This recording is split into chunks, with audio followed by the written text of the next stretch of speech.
I just came in from feeding the horse, and I couldn't help but, when I was out there looking around and seeing all the beautiful trees and the grass, and the breeze was blowing good, and I really wanted to film this outside, but the wind was a little up some, so it made me think of what the psalmist says. It says, "Rejoice and be glad, for this is the day that the Lord hath made."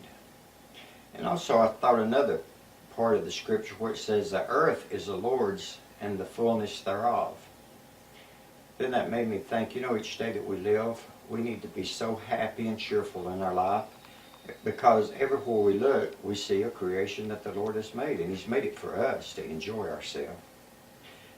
And that brought me to think about the first time I ever drove.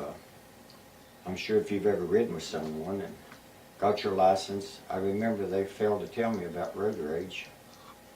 And you think, well, it's difficult in this life. The hustle and the bustle of everybody running here and there, and sometimes you're working 2 jobs, you're having to hurry to get to your place of employment in a hurry, and got to go pick up the kids, get the laundry, whatever you got to do that day, go get groceries. There's hundreds of things we have to do. Well, you say, well, how can you be happy when somebody runs you off the road and flips you off? Well, I'll tell you something. It takes a lot of practice and a lot of trying. I remember first time I moved to Atlanta, I had never driven on 8 lanes of traffic before. I was already scared half to death, already nervous and just a shaking and thinking, Lord, help me to get to that exit where I can get off of here. All of a sudden, I heard this horn commence blowing. I didn't know if I'd done something wrong or not. Well, I looked over, and here comes this kid around me, and he looked at me like, get the hell off this road. If you don't know how to drive, stay off the interstate. Well, that pretty much really just set me off that day. I commenced cussing him. I bet you I called him every name there was in a book. And I'm sure I invented a few of them that has not been published yet. Now I realized later that was the wrong thing to do. So I asked God to help me in that respect, and to make me have more patience in every day, and try to not let the devil rob me of the wonderful day that I'm having. So the Lord sort of helped me now that I was in Atlanta here a while back, and I was trying to get in the line of traffic, and nobody would let me in, and I kept easing over just a little bit more and a little bit more, and after a while this kid, he got really teed off at me, I guess, so he comes around me, flips me off, and you know what? I just smiled and I thought, go on, son, get that ticket. It's waiting for you out there, because I don't need it. But anyway, that's some of the things that we can do each day to try to enjoy our day.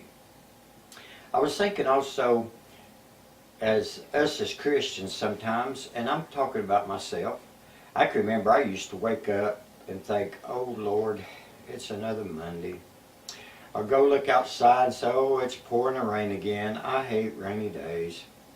But now what I try to do, and the Lord has helped me with this, each day you wake up, before you even get out of bed and you open your eyes, if you live to open your eyes and see another beautiful day, that gives you something to be proud of. I'd say now, Lord, thank you for letting me live to see another beautiful day. And if you do that, you can start your life out good that morning. You can have a good positive attitude. When you meet someone, you can say good morning. Or you can say, how are you? Well, that takes me back also. Sometimes you can say, how are you? And you open up a can of worms, maybe, that's going to cause you to feel bad, as they say. Well, I went one day to the post office, and I held the door open for this lady, and I said, good morning, how are you today? Well, she commenced telling me about her ailments and her problems. I don't feel good today. I know I'm going to have a terrible day like I did yesterday. Nothing is going right. I tell you what's the truth. Before I finished talking with that lady, I felt so bad. My head was dropped from up to down. I was thinking, she has a point there. This might not be such a good day after all. But then it didn't take me long to realize and get back on track again. That's the devil trying to rob you of a wonderful day. And I got to think about us as Christians, especially us that call ourselves children of God, the creator of this beautiful universe that has made all these beautiful things for us. And I got to thinking about that, and I thought, you know what? We need to think of our own selves each day when we get out into the world, where we're going shopping, or going to the store, or going to a doctor appointment, wherever we're going. We need to try to have a smile on our face and get rid of that old frown. I've had my days too like that. I still have them. Once in a while I have to remember constantly. You go out and you have a frown on your face every day, and a non-Christian's going to look at us and they're going to say, you know, I thought being a Christian was supposed to be a wonderful, good feeling and something that would be fun in life. But the way we look sometimes, it makes that person say, you know, I don't want to have anything that guy's got. Or I don't want to have none of what that lady has, because I'm telling you, they are so miserable in their life. And I believe if we try to go through life like this, and we try to have a good day, you can do just little things that will make people happy.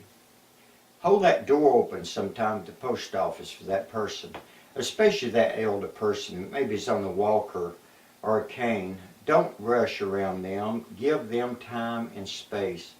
They're doing the best they can. Just say good morning and open the door for them and let them go ahead of you. Or maybe you can text someone. Each day just try to text somebody, or maybe call someone you haven't spoke to in a while. It could be someone you've known from your classmates, or when you're working in a job, you know, just call them up and say, hey, I just thought about you today, and I just want to let you know that I have enjoyed the times we worked together and we had so much fun. Do you know that one call or that text message can just lift that person up and make them just have the most wonderful day that you've ever had?